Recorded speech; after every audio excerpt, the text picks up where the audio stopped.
Oke, kita lanjut lagi tentang perhitungan persediaan. Nah, di sini teman-teman, tentang perhitungan persediaan ini saya akan menampilkan rumus-rumus yang digunakan atau bagaimana cara menghitungnya saja. Sedangkan untuk contoh soal, untuk jawaban dari soal yang saya berikan di sini, nanti kita bisa simak melalui Google Classroom atau melalui WA. Kita komunikasinya di situ. Nah, nanti teman-teman di sini akan mempelajari satu persatu tentang sebenarnya menghitung biaya persediaan itu bagaimana yang tepat. Nah, di sini ada yang pertama adalah biaya persediaan. Di sini tadi sudah saya jelaskan bahwa ada dua biaya persediaan, yaitu biaya pesan dan biaya simpan. Nah, di sini apa yang kita hitung? Ada kebutuhan bahan baku. Nah, ini yang dihitung adalah kebutuhan bahan baku dalam 1 tahun. Kemudian ada jumlah bahan yang dibeli tiap kali pembelian. Kemudian ada biaya pesan sekali pesan.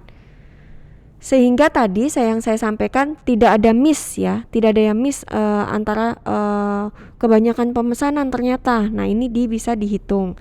Kemudian frekuensi pemesanan, harus berapa kalikah saya melakukan pesan. Kemudian kita menghitung biaya simpan. Nah, di sini ada rumusnya. Sehingga nanti ada contoh soalnya. Di sini adalah aplikasi pada perusahaan karpet yang rencana melakukan pembelian bahan baku selama tahun 2019. Nah, ini nanti kalian bisa baca sendiri. Sedangkan rumus yang digunakan tadi itu nanti aplikasinya adalah pada portofolio laporan keuangan perusahaan dan UMKM yang akan saya berikan, yang saya upload di Google Classroom.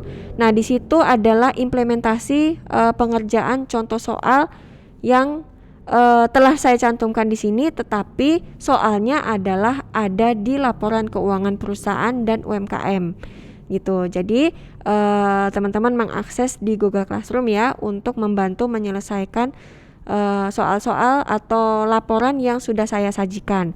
Sehingga di sini adalah gambarannya contoh soal bagaimana kita menghitung biaya pesan dan biaya simpan. Kemudian selanjutnya ada istilah economic order quantity.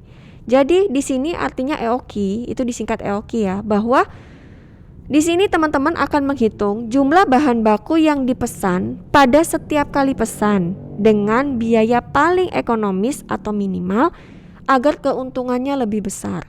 Nah, di sini adalah fungsinya. Jadi kita akan mengetahui jumlah bahan bakunya itu berapa unitnya. Nah, kemudian nanti kita hitung biayanya, berapa biaya yang harus kita keluarkan dalam sekali pesan sehingga tepat. Nah, ini namanya istilahnya economic order quantity. Seperti itu. Ini juga sama. Nanti ada contoh soalnya di sini, teman-teman bisa mempelajarinya.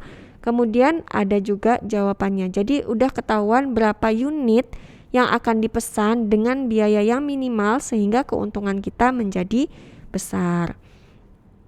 Nah, di sini ada reorder point. Itu maksudnya bahwa bahan baku habis ya. Kalau bahan baku habis, maka operasional akan terhambat. Nah, pemesan dilakukan pada saat tertentu sehingga datangnya bahan baku itu tepat pada titik safety stock. Nah, apa tuh safety stock?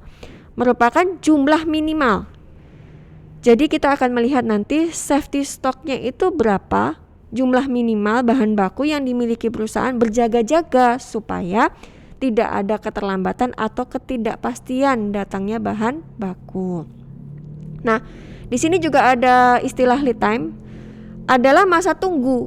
Jadi ada masa tunggu ketika barang atau bahan dilakukan sampai bahan tersebut sampai di perusahaan. Jadi sebuah perusahaan yang melakukan pemesanan bahan baku harus mempertimbangkan apabila bahan baku itu bisa habis. Nah, kalau habis kan operasional terhambat. Masa bahan baku habis kemudian operasionalnya berhenti? Kan itu harus kita pertimbangkan.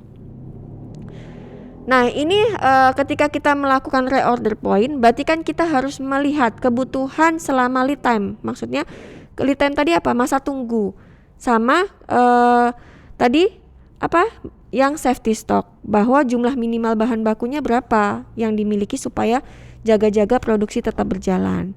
Nah, Kemudian di sini juga nanti ada contoh soalnya, teman-teman bisa menghitung, mempelajari dari bagaimana sih ini maksudnya besarnya EOQ, terus biaya pesannya pada saat EOQ berapa, reordernya berapa. Nah, nanti di sini kalian bisa mempelajari. Nah, kemudian di sini pengaruh diskon juga ada terhadap EOQ. EOQ akan berlaku ketika asumsi harganya tetap. Kemudian yang kedua, ketika ada perbedaan harga diskon, maka perlu kembali lagi memasukkan ke analisis. Nah, ini pastinya teman-teman juga akan memahami setelah menyelesaikan contoh soalnya. Ya, saya akan memberikan contoh soalnya di Google Classroom dan dipelajari terlebih dahulu.